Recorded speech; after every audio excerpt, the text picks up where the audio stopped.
dear Uncle Kitsiang, I am your supporter and a core one. Your fighting spirit, since I came to know you in the 80s, is undoubtedly most admired in this country. Your stand on corruption and democracy principles is well respected not only in Malaysia but worldwide. You have been trying to save Malaysia since the 70s. When Dr. Mahathir was the PM, you tried tirelessly to fight him. You labeled him all kinds of names. Those of us who grew up in the 80s and 90s were influenced by you and your call to hate and reject Dr. Mahathir and UMNO. Now, you are asking us to accept him back as PM again. You have forgotten how he detained you and your son without trial. Your son was politically persecuted and ended in jail. No human being will come to terms with such cruel treatment, but you and your son accepted Dr. Mahathir's cruelty. Yet, you now want us to accept him. You are obviously a political animal in the same league as Dr. Mahathir and Mugabe of Zimbabwe. Those Singapore descents who were detained by Lee Kuan Yew without trial have never forgiven Lee Kuan Yew even though he had passed away. This is what we called principle. You not only sleep with your enemy but make love with your enemy.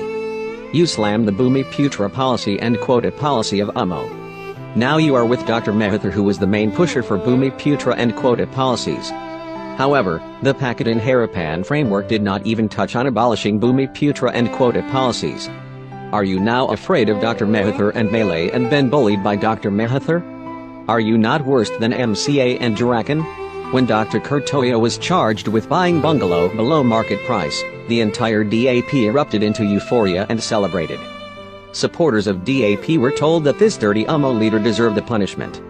But when Gwyn Eng was charged on similar case of buying bungalow below market price, you called it political persecution and the entire DAP came to Gwyn Eng's defense, forgetting that they celebrated when Kertoya was charged for buying bungalow below market price.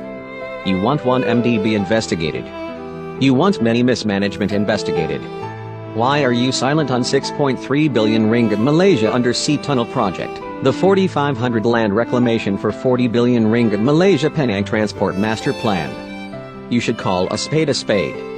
You hate UMNO and you called on Malaysians to hate UMNO as well. But behind our back, you and your son Hug Nasri, UMNO Minister of Tourism. You enjoyed drink session with him together with your son and certain Tan Sri in Penang. Are you not betraying your own conscience? Is all right to betray the people but not your own principle and conscience. You were wary about PAS and Islamic State. But you urged Chinese to vote for PAS in the last 2 general elections. Do you know the damage you have done? Your son, Gwyn Eng, even allowed PAS to table RUU 355 with his infamous words, "Let it pass first." Now when PAS moving towards UMNO, you said it is dangerous for the nation. What is so different between PAS DAP and UMNO PAS? PAS is still the same PAS. The only difference is Chinese accepted PAS on your call. Chinese history recorded the Ming Dynasty general, Wu Sankui, as traitor for opening up the gate of the city to allow the Manchu soldiers to enter China and us, ending the Ming Dynasty and establish the Qing Dynasty. Your action of influencing the Chinese and open our mind to accept PAS is no difference from Wu Sankui. Chinese must realize that we have been manipulated by DAP, Gwyn Eng and Kitsiang. I'm Joshua Heng from Malacca.